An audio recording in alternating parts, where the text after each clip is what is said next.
میرے پیارے بھائیوں اور بہنوں، آج ہم ایک ایسی گناہ پر بات کرنے جا رہے ہیں جسے اللہ تعالیٰ نے حرام ہی نہیں بلکہ جنگ قرار دیا ہے، اور وہ گناہ ہے سود۔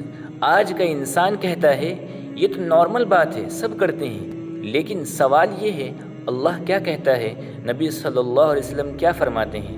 سب سے پہلے سمجھ لیجئے سود کسے کہتے ہیں۔ کسی کو قرض دے کر اصل رقم سے زیادہ رقم طے کر کے لینا یا دینا، یہی سود ہے، چاہے بینک سے ملے، بزنس کے نام پر ہو، انٹرسٹ، پروفٹ، ریٹرن، کچھ بھی نام رکھ لو، حقیقت میں وہ سود ہی ہے۔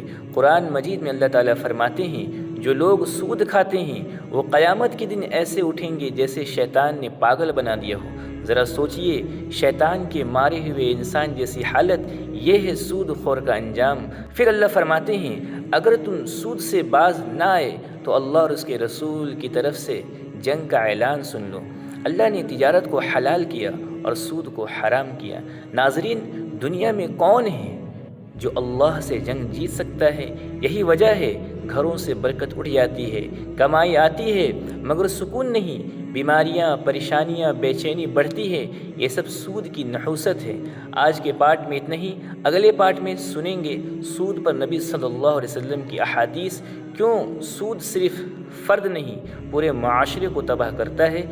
ویڈیو کو لائک کریں اور پارٹ 2 ضرور دیکھیں۔ اللہ رب العزت ہم سب کو سود کی نحوست سے حفاظت فرمائے اور حلال کمائی کمانے کی توفیق عطا فرمائے۔ آمین یا رب العالمین۔